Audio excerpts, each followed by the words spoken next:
and she's like trying to hide as they're moaning and groaning and yearning and burning and churning and swirling, twirling and all the things. Then we can all go dancing the dangle dongle together like birds of a flutter. The dingle dangle dongle. The dingle dongle. We are monsters. We give and we take.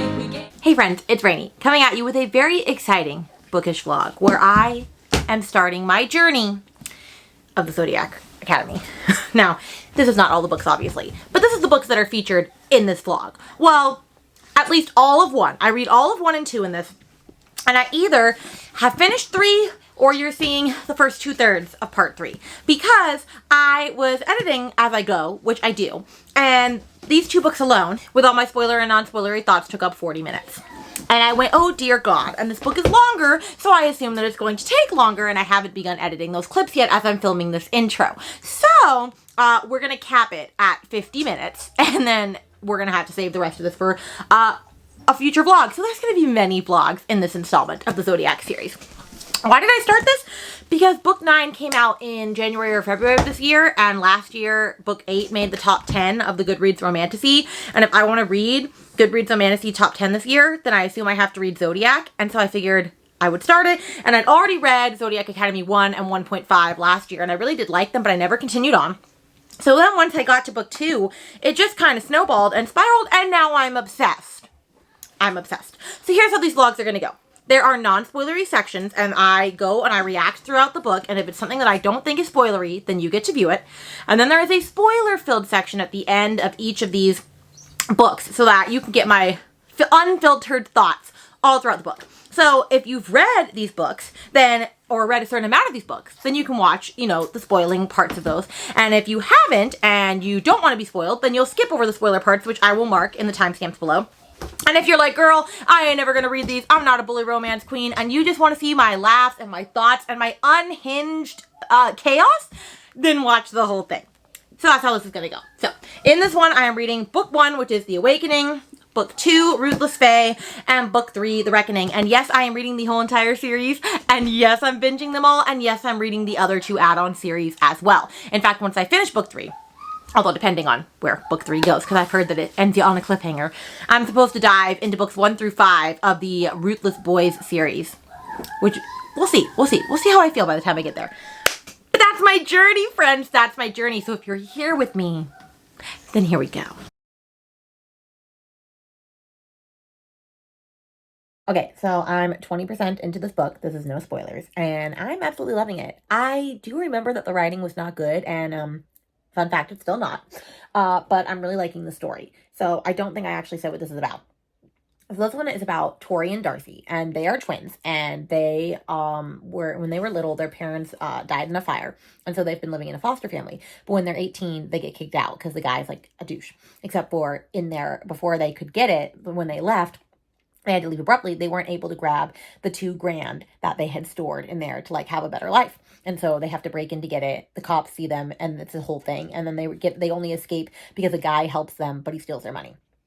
And so then like later on, they meet that guy again. That guy is stalking them basically to tell them like, you need to come with me. And he tells them that like they're Gemini twins and that their parents were actually like really important in the land of Solaria, and that they need to go to Zodiac Academy in order to basically reclaim the throne and activate their powers since they're 18 and their powers are finally activated. And that's how they knew that they were alive and they didn't actually die in the fire with them. And so he's expecting them to go there, but they're going to have to retake back the throne from the 4 celestial heirs, which are like the bullies of this thing, the like hot men that are also like werewolves and vampires and shifters and things. And so that's what this book is them going to Zodiac Academy and finding out what powers they have and having to deal with these bully men. Writing is not great, and there are some things that have been going on that I'm just like very questionable about. But I'm loving it. It's very much it's just a fun time. I don't know how I didn't keep going with the series when I liked it the first time, but it'd be what it be. Y'all, I'm reading A Pregnant Silence. No. No. The writing leaves something to be desired, for sure. But am I live, laugh, loving? Yes. What do these professors be doing? What is the headmaster are doing and Orion doing. They're just watching her get sucked on by a vampire and they just not doing anything about it. Like, help a girly out. I don't understand. I don't understand. Also, I like remember that Orion is going to get with one of them. I think Tori. I can't remember. I'm not 100% sure. And I was just like, I don't know about that. But then I read the first book in the prequel and I was like, oh, I understand. Like, I actually like Orion. But like in this book, I'm just like, I do not like Orion. I don't understand. I don't understand. I don't understand. Make me understand. I'm sure that's going to come in the spoiler section, but I don't know. Y'all. So Caleb, one of the celestial heirs, is like, keeps like rubbing up against her and like pushing her and shoving her. I can't remember which one, either Darcy or Tori. Honestly, I get distracted as to which one does which. Or which perspective we're in, and she basically goes, why do you keep touching me? And he goes, because I'm an alpha and I need to basically put you in your place or show you who's in charge. And I'm just like, toxic male masculinity, not here for it. A bunch of unicorn or pegasi come in and they just start going up to the unicorns and like petting them and rubbing them and all the things, and I'm just like, are you guys dumb? Like, you know that like there are a bunch of different types of like animals and creatures here. Like, obviously that's a person shapeshifted. Like, why would you do that? And then they get mad when she's like, when she finds out that it's a guy from their class, and they're like, did you nuzzle my chest? And he's like, yeah. And he's like staring down at her tits as she like covers them up with her shirt. And I'm just like, why would you not realize that that was like a shapeshifter person? The decision making and the thought processes are not really great. I don't know. So Tori's friend Sophia, who is a unicorn or a Pegasus, also is a Sagittarius, and I just find that funny because Sagittarius is the only star sign that was like left off of the cover of Zodiac Academy, which made me question why, for starters. And then two, Sophia's not like a main character, but she's like a side character and she's a Sagittarius. So like, I just don't know what to make of that. Hello friends, reading at my school before I have to actually clock in because I got here a lot earlier than expected. And I just love how she's talking about like the stuff that they gave her, Tori, the stuff that they gave them at the school, because they like set them up very well, including clothes. And she's mad that they have like nude colored underwear because she's like, no one is actually nude colored. But then she's like, not that I had any immediate plans to be flaunting my underwear at anyone, but you never knew when a hot guy might present himself. Facts. Facts. Let me just say, the way that they describe these characters, I'm right there with you. I do get it. Darius was leaning back in an armchair. His black hair was disheveled, and I just rolled out of bed way that should have made him look like shit, like it did for the rest of the population, but instead make him look hot as hell. I mean, I do get what you're saying. I can literally envision this. Is that great writing? No, but I get what you're saying. The FIB instead of the FBI, the Faye Investigation Bureau. I keep going to say FIB or FBI, and then I'm saying FIB. When Tori, or maybe it's Darcy, is going to go get their mail and she's talking about maybe the post is delivered via unicorn farts, I'm like, sometimes the writing in this, I'm just like, guys, what were we thinking? I don't know. The quality writing of the hour. Ignore the dimples, Tori. He's an award-winning Dickosaurus. I can't even make this shit up. But the best quote of all, holy shit on a starfish. Shit on a starfish. What does that even mean? I can't mess with Geraldine. Or what, that's her name, right? Geraldine, the annoying girl that does the ASS party, right? And so I'm already judging her because she gets a bunch of badges made for the ASS Society, the Almighty Sovereign Society, which is like, you know, the little fan base of girly pops that like is obsessed with helping the Vega twins reclaim their rise to power, and they like consider them their true queens.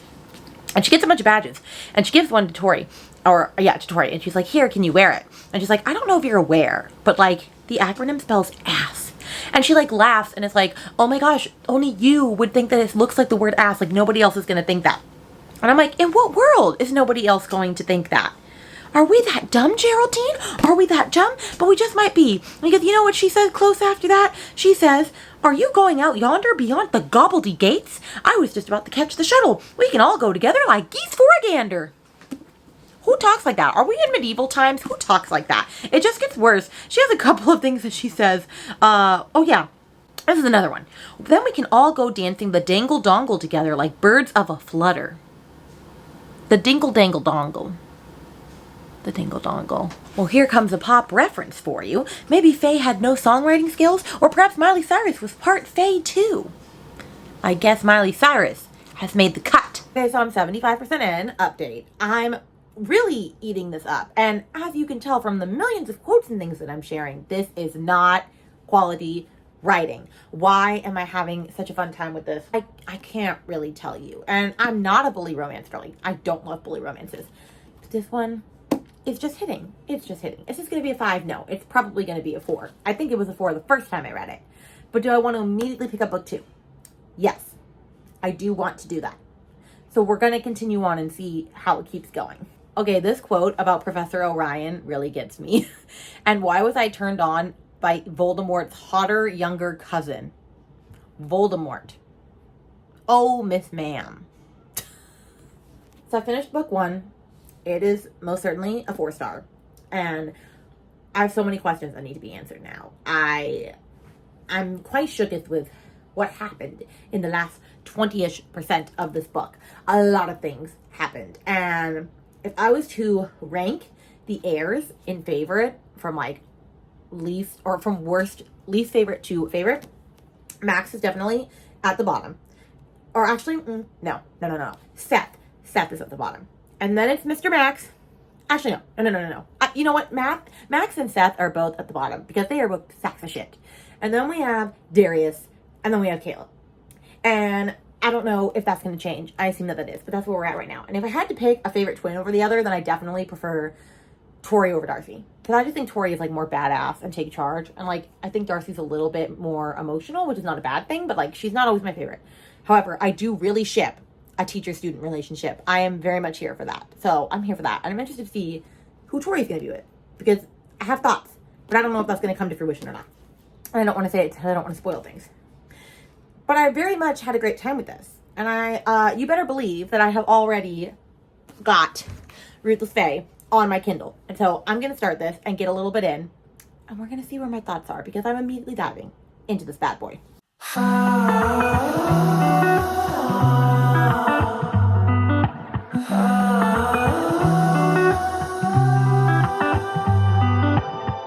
I love the way you take it slow. You make this light inside me glow. You're the only one who knows me. Saturate me when I'm gray until all my colors show. I get lost in those hazy eyes. I'm in love with these lazy nights. So maybe we can stay back, lay back here and enjoy the ride. I don't wanna feel the night. I just wanna chill under the northern lights with you, with you. I'll do whatever you want me to do. Sadie, you save me, keep me from floating away. Blue dream, baby, you leave me with nothing to say but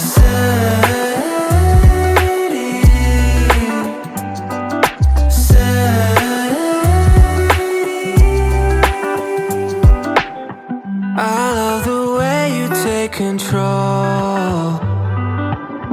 You lift me up when Of course, they're going to have all 4 powers. It's never been happened before. It's so rare to have more than 2 powers and they have all 4. I find that very convenient. So like the girls have like this fan group of like these girls that are basically like, we want the real queens like back in charge of the throne. And so they call them the Almighty Sovereign Society. Basically ASS. And at one point they're like, the ASS love you. And they're like, why would you name yourself the Ass Party or the Ass Brigade? And I'm just like, why would you do that? Why? Faybook? Oh, the puns just keep on coming. This Orion guy is just being a terrible person. They literally know nothing because they just found out that they are Fae princesses and stuff. And he's just like, well, they need to learn how to be able to do shit. So everyone in this class is allowed to coerce them at any time. I'm just like, dear God, that sounds awful. And then the next guy's like, all right, flap your arms like a chicken and start acting like one. And I was like, oh, dear God, what grade are we in? Are we in kinder? I'm just like, what is the purpose behind this? What are you doing? The TV turned on randomly because Miss Pup accidentally was licking the remote. But the fact that Orion has a nickname for Darcy because she has blue tips at the end of her hair and he says, come on, Blue, I'm like, okay. Well, I've heard of Blue Lance before, which I'm pretty sure is a couple, maybe, but I can't remember. I've heard of Blue before, so I'm just like, okay, well, obviously it's going to be a teacher-student thing, right? Like, that's where this is going. That's where this is headed. Am I here for that yet? I don't know. Okay, so Caleb just decided that he's the only one that can feed off of Tori, and he's like, she's mine, nobody else can touch me, no other vampires can take it up with me, and she's like, I'm not your personal anything, and he says, feel free to try and stop me, sweetheart, but until you manage it, you can consider yourself my own personal juice box. And I'm like, okay. My camera died while I'm reading this, but I can't even believe that this happened when Seth is like, your cherry, or speaking of cherries, has yours been popped yet? And he says that to Darcy. And I'm just like, no, sir. No, sir. You did not just ask that. I don't even know what to tell you. You mean to tell me, I forgot that this happened. That after they shared, like, their deepest fears with Max, the siren, who I really don't like. I don't care for sirens. Also, the fact that Darius is a dragon, like, I'm so much more invested in Darius. And I also really love Caleb, although I'm frustrated right now at Caleb. Anyway, back to what I was saying. The fact that I forgot that they gave their fears to Max, and that Darcy's greatest fear was having her abusive relationship where basically the guy dumps her right after he sleeps with her, and so and then she falls and skins her knee, and so she colors her hair blue to represent, like, her scars, like black and blue. So sad. And the fact that Tori's scary one is that she was with a boyfriend and they were in an argument, their car drove off into a river, and instead of helping her get out of the car, he left her stranded and she almost died until a random man who saw their car fall over cut the seatbelt for her. That's terrifying, and that's a shitty ass man. And the fact that they used their fears against them, and that Seth, like, convinced Darcy that he really cared for her, and then while they were making out, cut off her entire hair. I have fighting words. And then the fact that the other heirs all forced Tori to be into a pool and were continually putting a whirlwind, a maelstrom of, like, whirlpool of water under her and almost killed her nonetheless. I don't know. And then that's how I feel about that. I just finished. You're telling me that Professor Astrom, the falling star guy, or Kristen gets killed? I forgot. I knew someone died at the end, and I just couldn't remember who. How did I not continue on after this? I have so many thoughts. I need answers. I need to know, what was he going to tell them? How was he going to help them? And also, I didn't realize that their dad was savage. I have so many questions. I need answers. I have so many questions.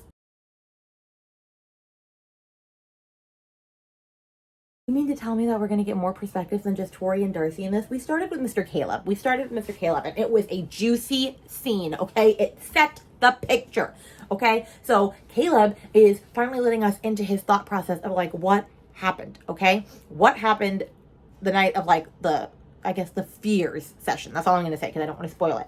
And I feel very bad for him, but also I don't. Because you just let it happen. You just let it happen, my sir. And I'm not okay with that. You know what time it is. Conversations with Rainy in the Road. Shh. Okay, so I'm on book number 2. I'm listening to it. I got the audiobook because it was only $2. Like, I don't know why, but it was $2. Whereas all of the other ones are $7. And I don't know if I'm willing to spend that much money on this many books in a series, so I'm probably going to non-audio it for most. Although, if I'm being honest, if I want to be able to get through these books and fly through them, I should probably pick up the audio. But it's fine. Anyway, I'm trying not to look right at you because there's, like, people in the car next to me, like, while I'm at a red light, and so I'm just parked here because I don't want people to, like, think I'm weird for talking to myself. But anyway, this book has started out strong, okay? So there's a lot going on in this book. The writing is still cringe, but it's not as cringe, if you could believe that. Like, I can't believe it's not as bad, but there are still things in here that have happened that I'm just like there was one part where she was talking about one of the heirs, and she was like, I have just as big of balls as him or something. And I'm like, okay, well, that's, like, a way to put it. I mean, that was a choice, but it's fine. Anyway, I know I'm being very oddly unspecific. I'm 14% into it, and I'm really liking the story still, and I'm still waiting to see what order they are, like, what they are. Are they a dragon? Are they, like, siren? Are they, I don't know what they are yet, so I'm still interested in that. But anyway, I'm going to keep reading, and then I'll give you more non-spoilery thoughts soon. Y'all, if they come on here with one more time using the word pregnant as, like, a giant pause. Like, it was like, they were talking about, like, there was no rain in the sky. Like, it was a pregnant, like, draft of rain or something. And I'm like, please stop using the word pregnant. Please stop. Please. I'll pay you to stop using the word pregnant. Hello, friends. Okay. Update. Non-spoiler update. Okay, I'm about 30% in. I'm on page 174. And I'm really enjoying this book. I'm much more invested than I was in book 1. I still can't say that the writing is good. However, there are some bullying things that I really can't get behind. And I'm honestly surprised at what is going on in this book and how blindly teachers, like, they turn a blind eye to the shit that is going on in this book. I'm honestly quite appalled by it, but I'm really enjoying it. I still prefer Tori over Darcy, although I do like Darcy. Darcy is really starting to grow on me, and I very much ship this teacher-student romance that's happening. I very much ship it, and I'm still wondering who the heck Tori is going to end up with. I am very much drawn to a vampire bad boy, but I feel like that's not who I'm supposed to be drawn to. I don't know. Plus, I'm trying to be as vague as specific, or as vague as possible, because, like, we'll get into more detail in the spoiler section. But I'm having a great day. However, I'm going to sit my little self down because Lincoln is at grandma's and Eloise is having a grandma day because my mom is in town for reasons that I'm not going to get to about on the internet. There's just a lot going on. But anyway, so yes, my mom has Eloise and Lincoln is at grandma's. And so I have a day to read. So I'm just going to sit my little self in this chair and we are just going to read this book. We are just going to finish this book. The Kindle is 474 pages. The actual physical book is 526 pages, which, oh, I actually should probably change that in my spreadsheet graphics because I'm not going by Kindle, I'm going by, okay. I need to change that so that says I read more pages than because I did. But anyway, I have about 300 pages to finish and I can totally do that in a day. So I'm just going to sit down and we're just going to get my incoherent thoughts as we go. So here we be. You heard it here first, friends. I'd thrown my window open and dressed in a tiny pair of shorts and a thin cami, but I still felt hotter than a polar bear at the beach. Who came up with this writing? Okay, so I'm listening to the audiobook for this one, like I said, and Geraldine's voice is so southern and so obnoxious. I am dying. And it makes everything that she says that much more obnoxious. Because she's that girly pop that has all the really annoying things like smack my ass and call me Sally. That's not one of them. That's just an example. But it'll be like, when I was talking about in book 1 where it's like dingle dangle donkle doogle. I'm just like Geraldine. And the voice is just killing me. Thank God she's not a pivotal main character in this. I mean, I do understand her purpose. Like, she is very loyal to the queens. She's there. Like, she's solid. I feel like she's going to be a great character going down the line. Honestly, I feel like she's going to die later down the line and I'm going to be pissed about that. But she's just a little annoying. She's just a little annoying. Oh, I can't handle this. So, Darcy and Lance, Darcy and little teacher and student, if we should say, she's like, keeps looking at him and he's like, stop looking at me. And then she's like, well, then stop looking back. The tension is tensioning. The palping is palpable. I need something to happen here. Okay, the fact that they're making it look like Caleb has like this obsession with like banging Pegasus, which are like one of the most lowly creatures because like they poop glitter and rainbows and like everybody like makes fun of them. But the fact that they're making bad boy vampire Caleb look like he's obsessed with banging Pegasuses has got me cackling. Like all the shit that they're doing to him. First, Darcy ends up putting, going onto his atlas, which is like their iPad, and like putting, or liking a bunch of Facebook pages about Pegasus. And then they stuff a fake like plushy, like blow up inflatable Pegasus toy in his room, and as he's trying to get it out, it looks like he's grinding it to get it out, but he's not. He's just trying to get it out through the door, but it's like so big that he can't do it. And of course, like someone ends up filming a video of that and posting it on the Facebook like live feed, and so like everyone thinks that he's just so much more obsessed with Pegasus, and I am just hee hee ha haing over this. I just think that's freaking hilarious. Oh, I just think that's hilarious. Tell me how I knew right away that they were talking to someone related to Geraldine. Forgive my language, your majesties, but ripen my grapes and call me Tallulah. It's an absolute honor to meet you both. And then I love how they say, he reached out a large palm and a laugh escaped me as I realized who this man simply must have been related to. Yes, we both did. Of course that's Geraldine's father. Everybody knows that they say so many things. I mean, the things that he says. Page 324, we're making progress. And you know what? The quotes quotes are still bad, y'all. The quotes are still bad, okay? If I knew that I was going to survive this night, then I was going to need one thing, and it started with Alka and ended in Hall. You could have just said, and it started and ended with alcohol. I just. So tell me why I can't remember what happened to Orion's sister, Clara. Like, it's an unspoken thing that they don't talk about, but, like, everybody knows that this has happened. And they're not talking about it. And I remember something happened to her in the prequel, and I can't remember what happened. But she apparently went missing, and that's all that they say about it. And I just need to know more information. And I feel like I'm not going to get that information until I have to read the prequel again. But I don't have to read the prequel again until, like, a long ways down in the series. So I guess I'll just never freaking know. I just finished. I know. I didn't really give that many updates. Well, I did in the spoiler section. The spoiler section is quite comical, I will say. I feel like I can't say that much. I will say this is another 4-star, but I'm very much more invested now, and I have already downloaded book 3 onto my Kindle, wherever my Kindle ended up. I am sat, okay? I am sat. Should I be reading other things? Yes. Am I going to? No. I flew through this. So I've read like 1,000 pages in like 4 or 5 days, which is very unlike me because I just don't give a lot of time to reading anymore because I'm back to work.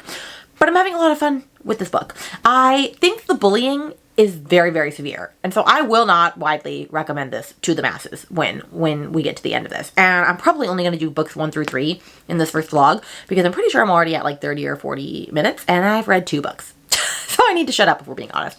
But I'm very obsessed. I'm having a great time with this. I have my thoughts. I have my theories. I have my suspicions. I don't know if any of it is right. But I am very much here for it. I'm sat on down. So we're going to move to book 3. And then we'll see where we go from there. So I didn't know that once you've bonded to someone as a vampire, like you literally aren't allowed to hurt them, which is why Caleb had no part of the process in the fear part where, like, you know, they try to almost drown Tori and they cut off Darcy's hair. Like, he wasn't allowed to help with the Tori thing, but he knew about it happening, which makes it not okay to be an innocent bystander, Caleb. Am I loving that we're getting the perspective of him? Yes. Did I flip through the book to see what perspectives were coming up because I wanted to know? Yes. So it apparently looks like it's just Caleb and Darius that are getting perspectives, and then Tori and Darcy are most of it as normal. I just gotta know. So, you know, our 2 girly pops have decided that they want to leave Zodiac Academy after all because it's not worth all the headache and the heartache because of what happened to them, you know, with the fear sessions from last time. And so there's a giant assembly being had that every student on campus is supposed to go to for an hour to talk about that incident. And of course they're going to skip it. And they're going to skip it because they want to leave. And so since Tori is like the big bad biker stealer from book number 1, she's decided that she's going to break into Darius's room, one of the celestial heirs who sees a dragon. And dragons, in their order, they renew their power by being surrounded around gold. So he has a lot of money. And she's going to go there and steal gold from him so that they have money. Whereas Darcy has to break into Professor Orion's office, so bad boy teacher's office, because he has Stardust, which he used in the first book to transport them from Chicago to Zodiac Academy. And Stardust is like very rare, hard to come by. And it basically lets them transport. And so she's supposed to steal the Stardust from his desk so that they can transport back to Chicago. And so Darcy's going there, Tori's going there. And of course, Tori gets distracted and decides that not only is she going to steal money from Darius, but she's just going to burn his entire place down because she knows how to work with fire. Like, fire is her strongest power. And so she melts all of his gold and basically burns his entire room down and burns it to flames and just walks away. And then Darcy breaks into Orion's, and she's not nearly as successful at managing her air element. And so she's just making a hot ass mess in his office. She grabs the Stardust, but she grabs it too late as he's walking in. And so as she doesn't know how to use Stardust, she does it too slowly. She's about to transport, and he grabs her and transports with her onto the top of the air tower. And he's just like, you need to give me the Stardust back. If you want to leave, you're going to have to figure out a different way. Like, I thought you were way more badass than this. Like, and you're literally giving up your Fae and like line and inheritance just because of some boys bullying you. And so then he basically like convinces her that they shouldn't leave. And she tells Tori that they shouldn't leave. But now they're all trying to figure out who burned Darius's place because like everyone has noticed by this point. And so Darius is beyond mad and like runs out before he almost turns into a dragon in the middle of the whole entire fire like boarding house. So anyway, this is a whole situation. And do I feel bad for Darius? No, I really don't. I wish that something would happen to freaking Seth or Max. I wish something would happen to them because Seth is Seth is like the worst one to me. But you know, it is what it is. So, and then you got Mr. Caleb trying to worm his way back into Tori's life by saying, hey, like, I'm your source, so, like, I'm not allowed to hurt you, and I tried to protect you by basically trying to sleep with you the night of so that you wouldn't be there. And I'm like, no, Caleb. No, baby boy. Like, that's not how that works. We'd be struggling over here. That's my thoughts. Okay, hold on. I'm doing dishes. Like, we're at a scene where Darius and Lance are driving together because, you know, after the whole burn up thing, Darius was having to go to his parents' house to like borrow their gold to basically replenish his energy and his magic, and him and Lance are just like, you know, shooting the breeze and like talking to each other and all these things, and they're like, yeah, we had to downplay our friendship, and I went, wait, I need more backstory. What's going on here? And I vaguely remember the backstory because I read the prequel, which shows why Darius and Orion are linked to each other, which I get it, that Tori and Darcy, to fulfill the prophecy and find out what's going on, they have to like, it said the answer was between the Leo and the Libra, and Darius has a Libra on his arm tattoo, and Orion has a Leo tattoo on his arm, and it's all coming together.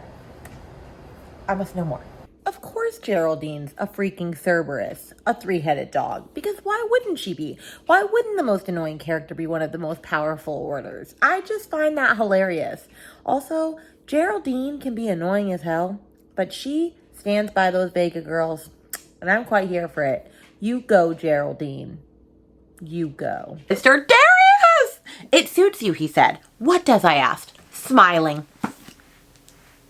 I feel like I'm supposed to be shipping Darius and Tori, and I don't know yet. I don't know. Mr. Darius has not won my good graces just yet. Yes, Tori having to blackmail Max to keep his secrets. Okay, so Max, you know this if you read this book. Max is a siren, and he, for some reason, ends up having a siren. I mean, everyone has a siren song. I don't know why he used it. I don't really understand that part of the story. But he used a siren song, and he ended up calling Tori to him. And in order to break the siren song and break the spell, they have to kiss, because like, he has to divert some of his power to her, and in doing that, though, like, his secrets will be open and available to access. But he's like, okay, well, I'm strong enough to, like, keep my secrets away from you, from his side. And as they're having this epic makeout session, she is stronger than him, as we all knew, and she's able to see his secrets, and she basically finds out that he is a bastard child, or there was an affair between his mom and another person, and so, like, his bloodline is not pure. And if that was to be found out amongst the different other heir families, then, like, there would be a revolt against the throne, and, like, him being part of, like, sharing, like, the quarter of the throne. And so, basically, she finds that out, and so later on, he's bullying her, and she's just like, I just have to open my mouth and basically say what I saw, and, like, everybody's gonna know. Because, like, not even the other heirs know, and they're all, like, best friends. So, anyway, I feel like that was well-deserved, because Mr. Max is on my shit list. I mean, they're all on my shit list, if we're being honest, but he especially is on my shit list. I fear that the bullying has come to a level that I cannot accept. Seth and his wolves peed on Tori. They peed on Tori. I kid you not. They, like, stuck their legs and freaking peed on her. I can't make this shit up. I can't. This book is unhinged. There was an orgy just now. There was a werewolf orgy. I don't know where to turn in this book. Okay, so, like, Tori or Darcy, I can't remember which one. I think it's Tori. Or is it Darcy? I don't remember which one. But she goes in, I literally just read this and I don't remember. I think it's Darcy. She goes into Seth's room because they're trying to pull pranks on all of the heirs in order to, like, fuck with them, because, like, they kind of deserve it at this point. And so she goes into his room to, like, give him fleas, because she has an Aquarius moonstone, and in order to give him fleas, she has to also have, like, the hair off his head. So she figured she'll get it in his room somewhere from, like, a brush or something. And she goes in there, and lo and behold, all of his wolves in his pack are making out with each other, having sex with each other. They're all doing it to each other, including Seth right in the middle of it all. It's a goddamn orgy! Like, it literally said that in the book. And she's, like, trying to hide as they're moaning and groaning and yearning and burning and churning and swirling, twirling, and all the things. And it's a lot. And so, of course, she gets caught, because why wouldn't she? And then he's like, all of a sudden, he has this feral, unwanted, like, palpable desire that he has to sleep with her at this moment. Because apparently when he was messing with her and like hazing her and shit, he accidentally initiated her into his pack, and in order for her to fully join the pack, he has to fully initiate her by like banging her, and she's like, oh hell no, I'm not joining this sex orgy pack. And so she like ends up escaping by pretending to let him think that he's gonna get some, and then yanks his hair and leaves, and then because of that she's able to complete the process, and then he has mother effing fleas, and no bitches want to sleep with him, and the wolf pack is all gone, and he's a lone wolfie, and that boy don't like that. The orgy had me livid, and then the fleas. I'm just like, where are we getting the ideas for this? Like, what's going on? What book am I reading? Mr. Orion, have I told you how exceptionally beautiful you look tonight, Darcy? And he used her mortal name for the first time, because their actual real names they were given, you know, when they were princesses, when they were little, with Roxania and Gwendolina, and they don't go by those names, they go by Tori and Darcy, and he finally just acknowledged her as Darcy, and he's calling her beautiful. I need a moment to happen here. These bitches be stupid. This guy that's like harmless. Okay, so I guess I should backtrack. They had to go to this party with all of the parents of the celestial heirs, so like the parents of Caleb, Max, Seth, and Darius, because I can't remember why they had to go. But I think they had to go just to meet the people that, like, they're going to be competing against for, like, claiming the throne. And Darius basically says, I'll be nice to you and help you through this event if you work with me on your magic. I don't remember exactly. Anyway, they're at this party. They've met the parents. Darius's parents, or really his dad, is a grade A-hole. But that's here nor there.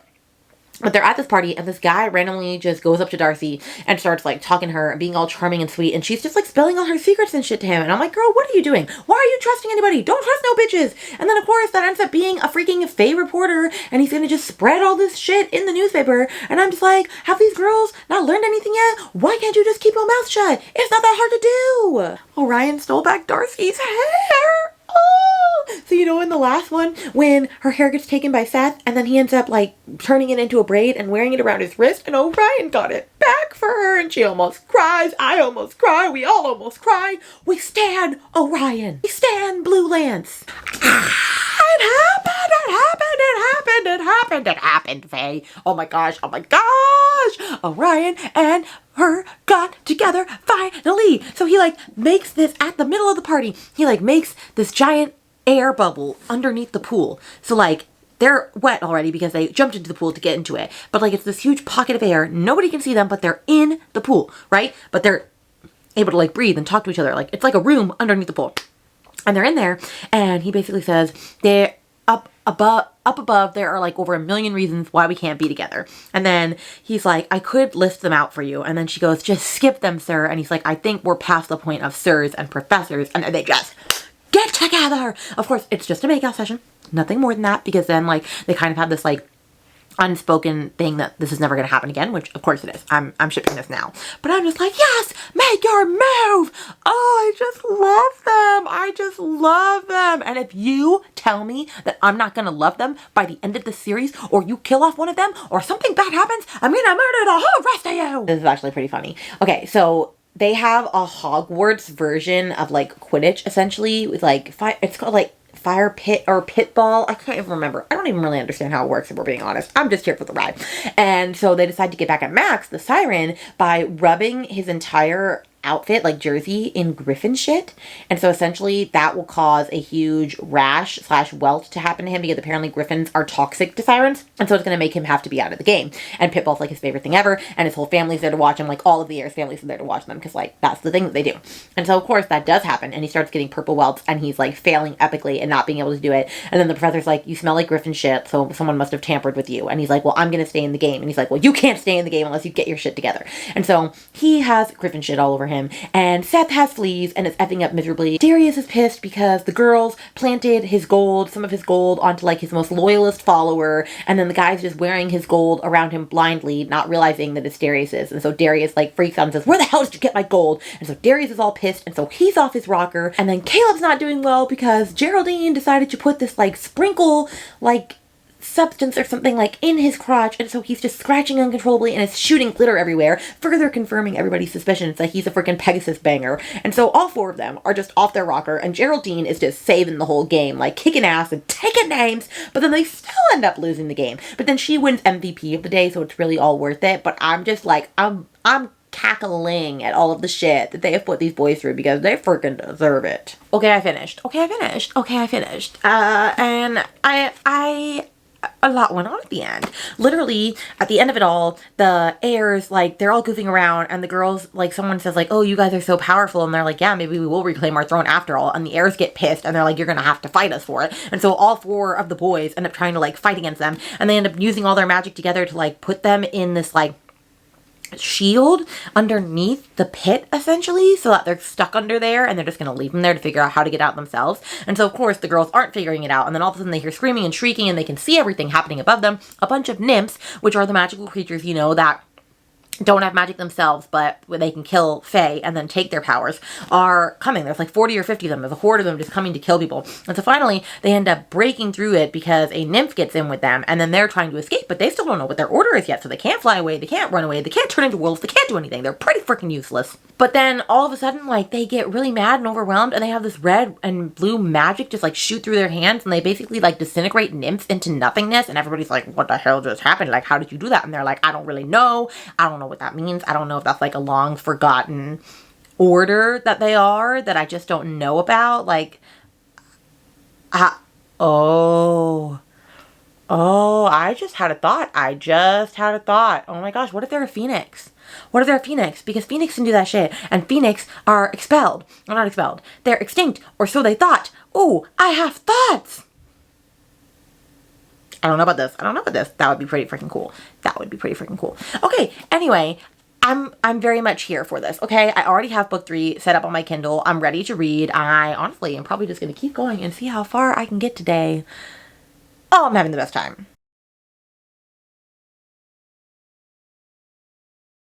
Okay, I'm freaking cackling at this, at the way that Darius is like so beyond pissed that he basically has to, like, he's like engaged to his cousin because they only allow him to get like engaged to, like, they want the dragon line to be pure, and he's just like, that's why he wants to marry me to freaking Mildred, even though she's his cousin's daughter and looks like a warthog made love to a dishwasher to conceive her.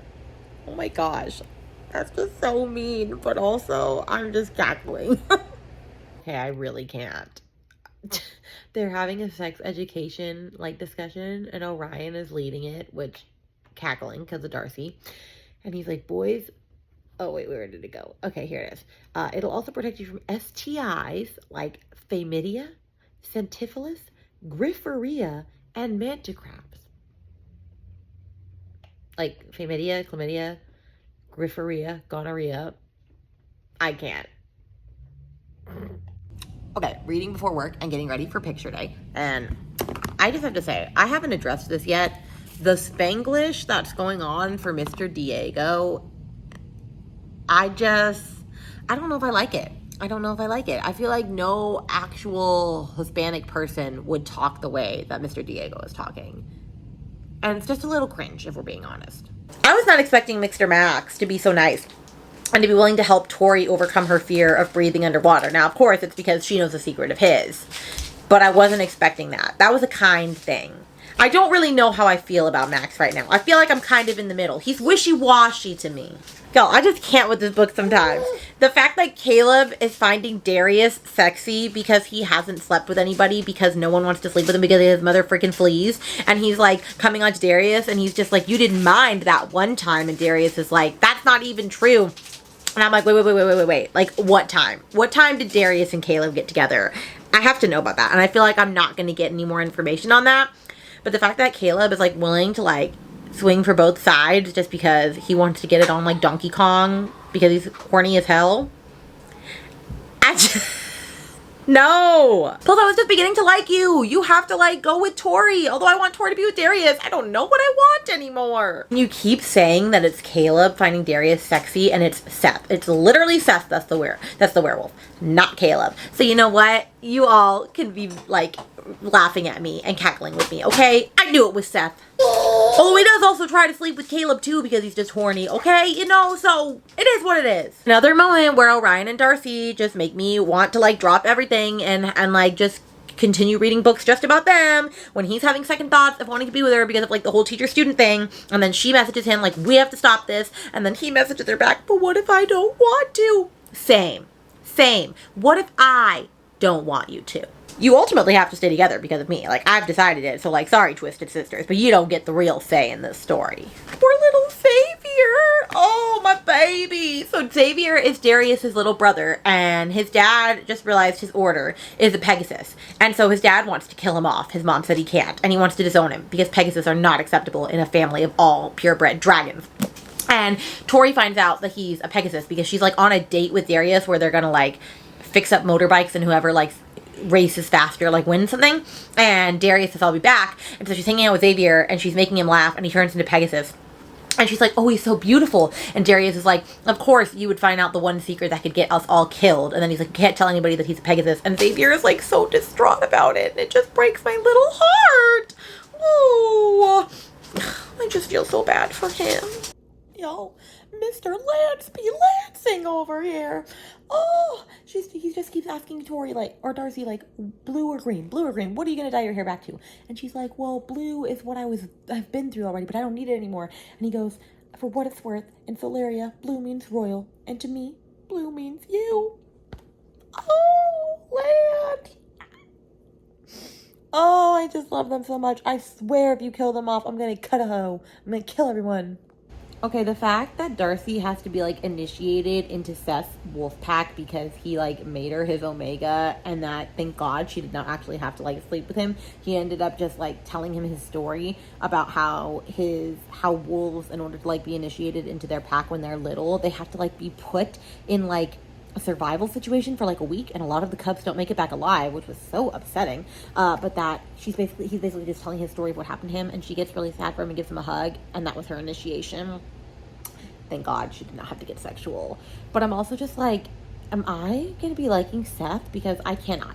Like, Seth is absolutely terrible. I cannot be thinking that Seth is an okay person, because I don't see it that way. But this has got me all types of confuzzled. Okay, I stand Darius. I'm here for it. 24% in.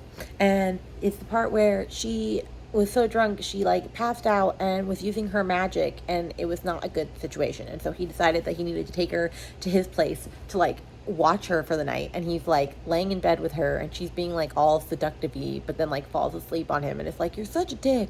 And he's like, you know, it wouldn't be the same if she had told me she like really liked me, because that's not how her personality is. And he's just like, I just like her so much. And I'm like, Darius, oh, I want them to be together. Why do you have to marry your cousin Mildred? Jasper's like, what's going on? He has to marry Mildred. That's what's going on. Also, can we talk about the fact that Darcy dyed her hair blue again for Orion? And she's like, blue means you like me. I did like him, and I boldly, proudly wanted him to know it. Oh, I love their love. Well, friends, I'm hooked, as you saw. I pretty much love this series. It could end up being a 5-star series by the end. I did, so far, I've given books 1 and 2 a 4-star, and book 3 so far is a 4.5, possibly 5, because I am in love with these characters. I stand many relationships in these books. So yeah, if you liked this and you got to the end, let's put your zodiac sign emoji. That'll be fun. Put your zodiac sign emoji in the comments down below. I am a Cancer through and through, a Cancer baby. So sorry if you hear my son in the background. He's playing with his dad. Anyway, I hope you had fun with this vlog. There will be another one coming soon. I can't promise that it's going to be super soon because these books get longer the further we go. They're just 600 pages and up. But I'm going to try my best, okay? My girly pop self is trying her best. And I do have other books to read. So with that, though, I will see you guys in another video very soon.